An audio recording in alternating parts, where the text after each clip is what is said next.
Good afternoon, everyone. Good afternoon. Got another little fun project for you. And we've done this one before, but I'm doing it again. And I figured I would do a walkthrough with you on the whole system, so that I've had it done before, but my channel got taken down. And we need to redo this, and we're redoing this for the purpose of helping you understand how you can put one of these together yourself fairly quickly and fairly inexpensively if you have a little bit of know-how in the way I did it. Now you might tweak yours to suit your needs, but the premises are all the same. And let me step back over here. You can see how muddy it was, and our tractor friend got stuck here. But all right, so we're wanting to collect water off the roof. Okay, it's a rainwater collection system. Okay, very simple. You got a gutter to a pipe, and then down a pipe and into a tank. This is really simple, and anyone who's got just a few neural connections connecting can and will be able to do something very similar. Total cost on this is on the plumbing side is under $200 for all the guttering and the piping and whatnot. Under $200. I don't have an exact figure, but that's good enough. The tank itself, we got ours from an Orscheln's, and obviously we're going to have to touch up the paint, but it ran us around $800. I think it was after taxes and everything. $850, something like that. $800. So your tank may be different. You may use 55-gallon drums. It doesn't matter. What you can, maybe IBC totes, or you get a big tank like this. Like I said, you can modify all of these different ingredients slightly to suit your needs for your own purposes. Okay, so we're going to start with the basics. Let's get up here on the ladder, and we'll talk about what we've got going on here. So I've got your standard gutter. Instead of having somebody come out and $5 a foot and run me out a single piece, I bought 2 sticks. They're around $10 a piece, and you can see how I've got them kind of overlapping and screwed together, just kind of splicing them together. So on the upper ridge here where the overlap was, I trimmed off this much. So I actually cut it along here so that the other one would sit inside of it. Okay, so simple little end cap there, end cap here. Got some caulking in there, and of course a few self-tapping sheet metal screws there. This one I did a little different than I did on the house cabin. I've got a fitting in here that's meant for the collection, and before I had to go through the top, I cut open the opening a little different way. This one I wanted to do there so I could put this screen in here. So the screen's going to catch the majority of the big crap, the leaves and bugs and chunky things, right? And you may choose to select your own kind of gutter screens. I've got other gutter screens. I'm not going to put gutter screens on it because I like to get in here and clean it out. I do have some that, that fit up under here and really do a fine job of screening it all out. But I like this method. This method here is requires a little bit more maintenance, but then I have an idea of what's going on constantly. So, hey T, come out here for a sec. So I can't show you this piece in here because I got it all sealed up. The other piece that we have that we screwed up there, would you get that and bring it out so that we can see it? All right, so there are two types of pipe here. This pipe here and into that pipe there is your 4-inch sewer type pipe, or guttering, stormwater management. It's the thinner wall stuff. It's not intended to have high pressure. Everything from right here down and in is all Schedule 40 or better, so that it can handle freezing. This should never have to deal with water freezing in it, but there's a reason for it. I want this little connection here to connect up to, like I said, the aluminum fitting that you really can't almost see it. She's going to bring the other one. Should be in that bag. No, the aluminum piece. The aluminum piece, because they can't see that. Alright, so I've got it screwed, aluminum piece that fits right up in there onto the gutter. I've got it screwed on here, and then I've got a 4-inch Tapcon type or wood screw that goes all the way through and into the fascia 2x6. That should hold this physically strong enough. It's very tight in there. It's all about, like I say, adjustability and reusability and modifications.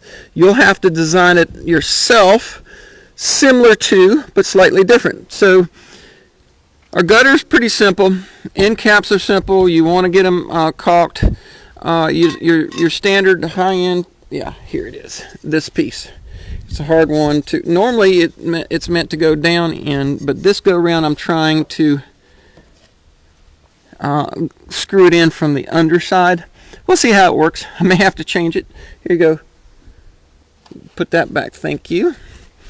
And so this is a street fitting, which means it's meant to fit into another fitting, and then the pipe fits into it, and then I got a standard elbow right there. You can see I've got a few extra pieces here from where we were cutting the lengths. You'll need some extra to make sure you know what you're going as far as length is concerned. So the whole concept again is collecting the water on the roof. As you can see, all the way at that end, the gutter is all the way up against the roof, and it's a slow taper all the way down to where I've got about 1.5 inches down here. So it gives me a little slope to water to drain into here and keep the big things from going through right here. And this will be able to pick out and clean out. Alright, let me step down here. T, the best helper in the world, is in cleanup mode.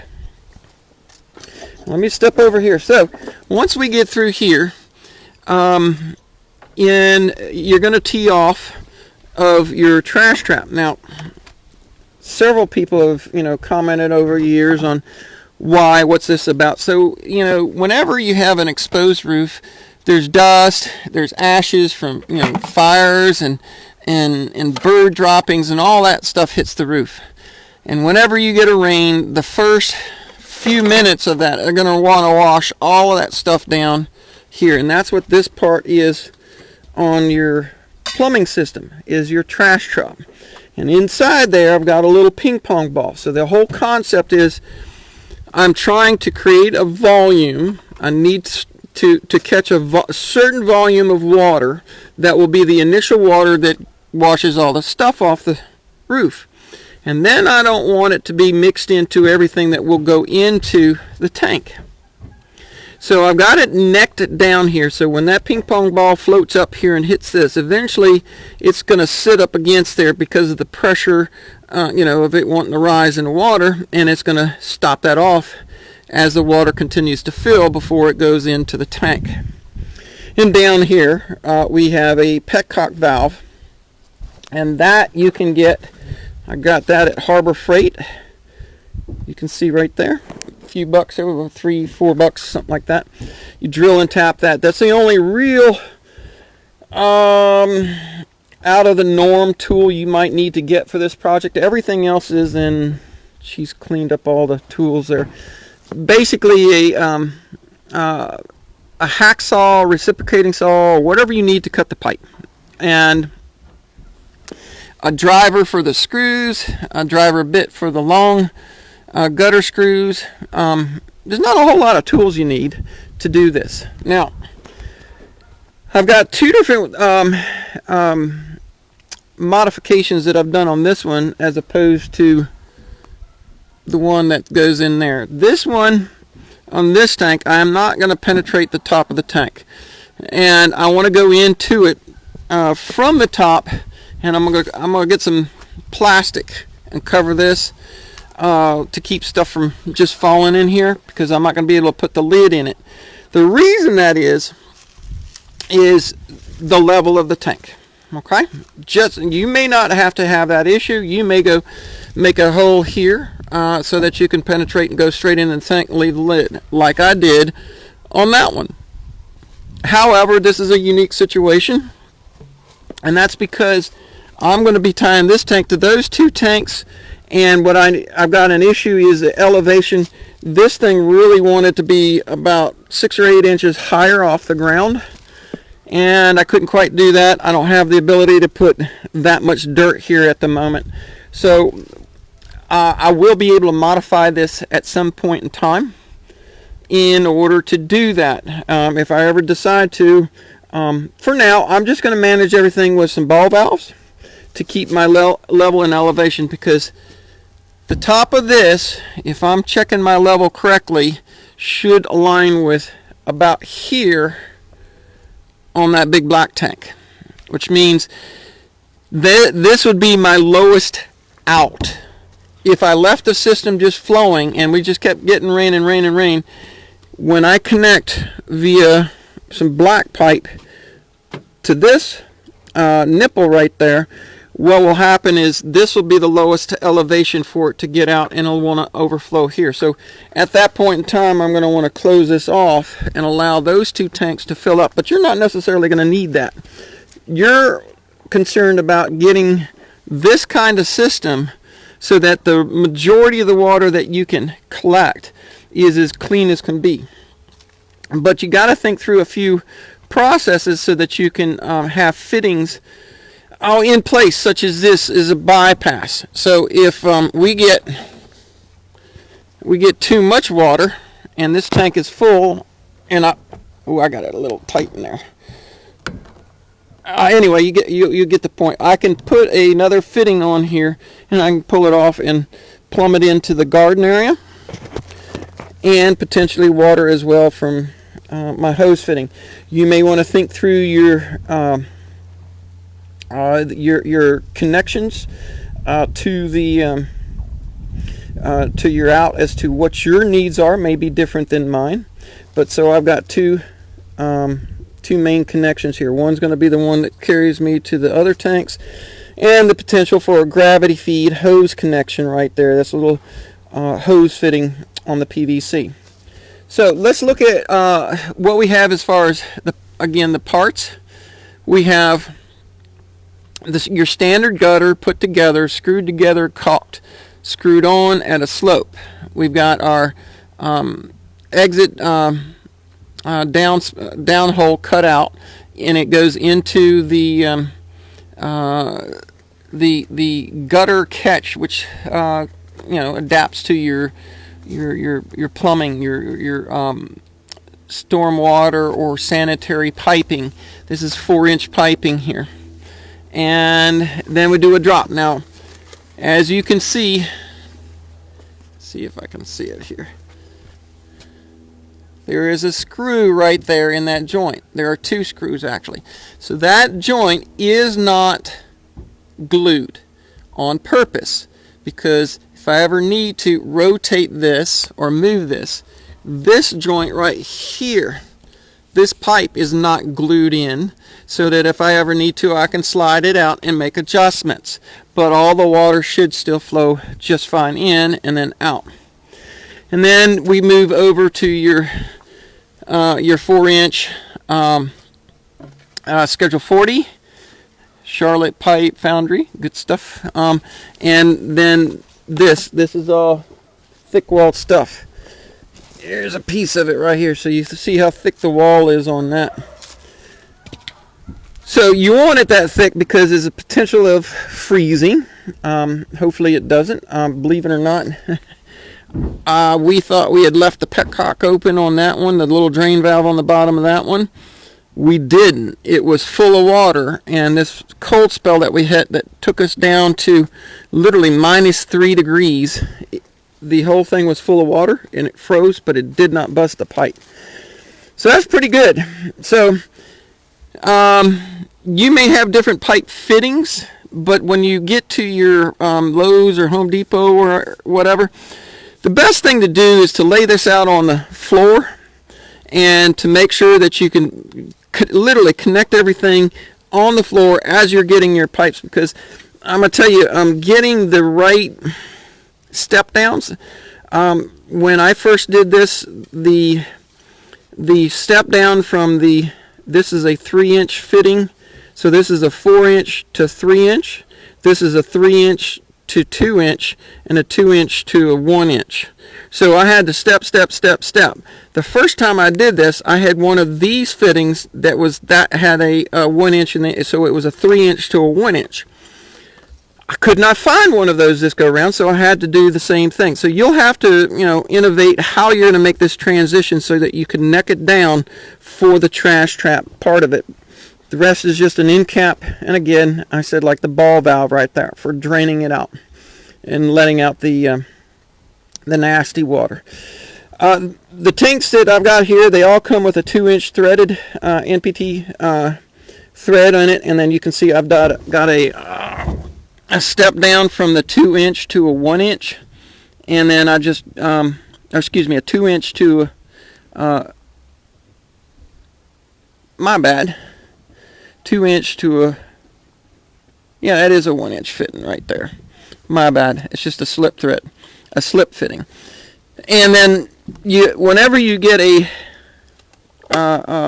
T situation like this, I probably should have put another valve right here in order to stop it from flowing this way. So if I ever wanted to open this up to a garden hose and I open this valve, water could backfeed from the other tanks this direction and go out, and I don't necessarily want that.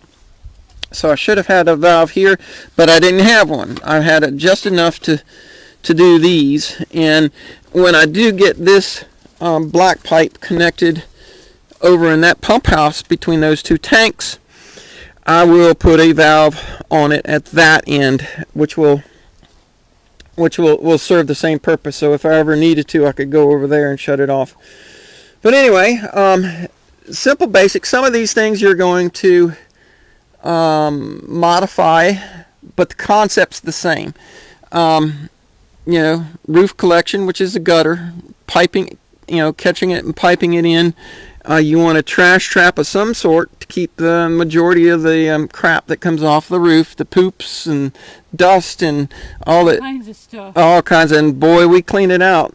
That's why I don't like the to cover up the gutters too much, is because we prefer to see. We want to make observations on what we're cleaning out up there, and the only thing about this that I would like to have done something different with is not to have a sheet of plastic to cover that. But that's going to be what we're going to do for now temporarily, because of an elevation issue. And that's my deal. If you can get yours set, and then you can do a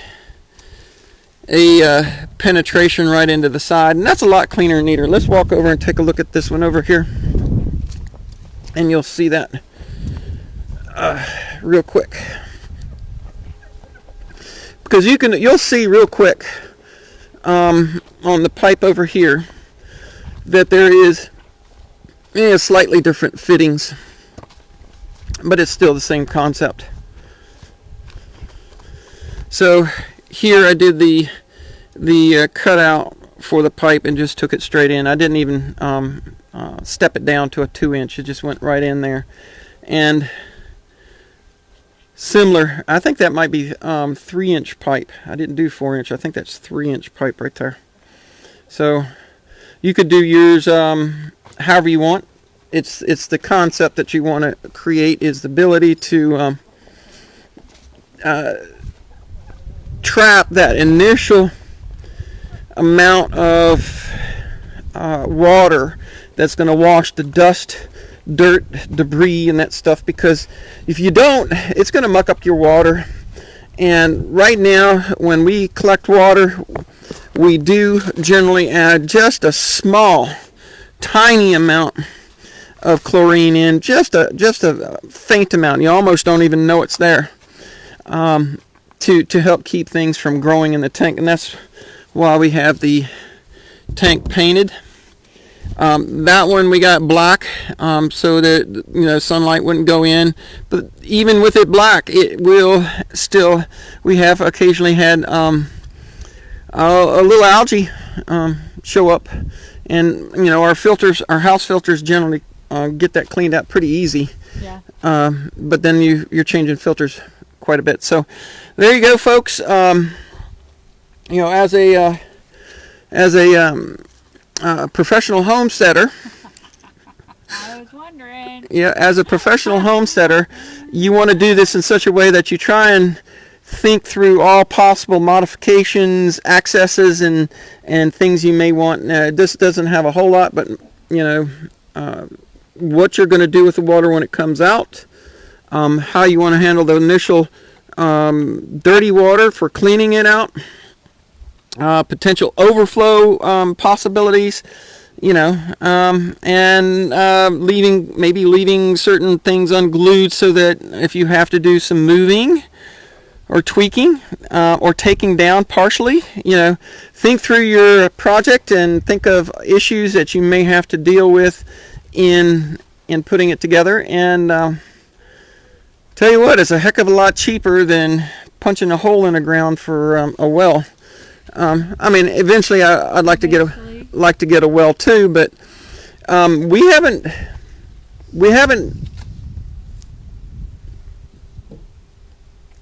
pigs frolicking. They're silly. We haven't had any point where we've really gotten nervous about not having water. We've had water. We've gotten low.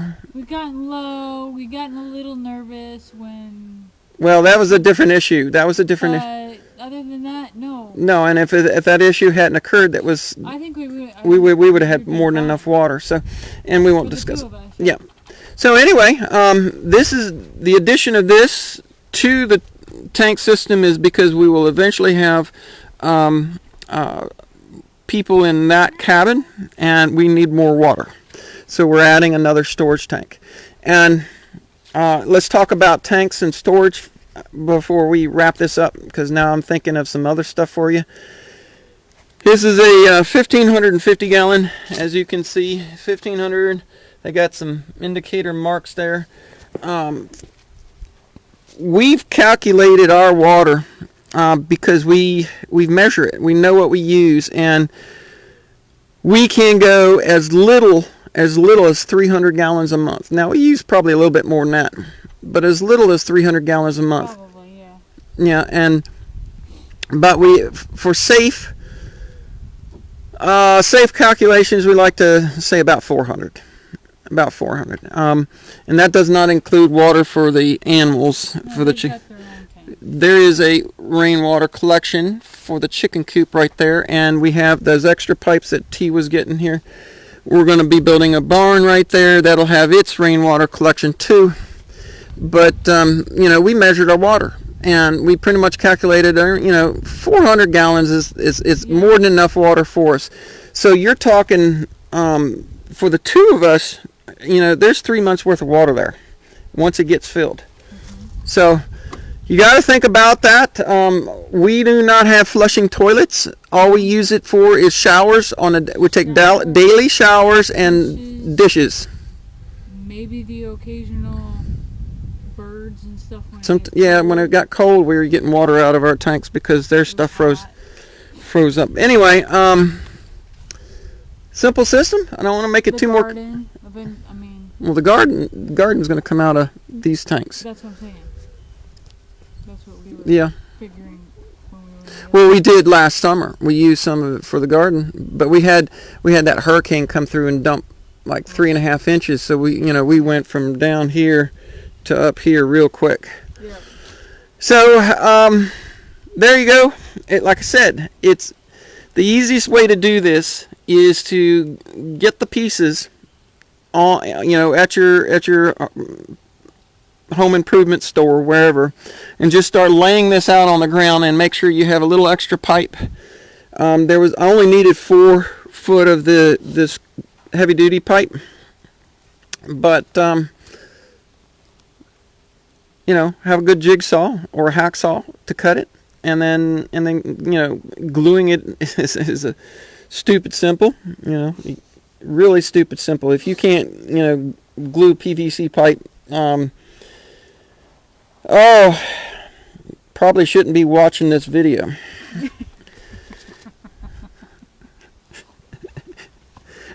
All right, folks, I think that's it. You want to say goodbye?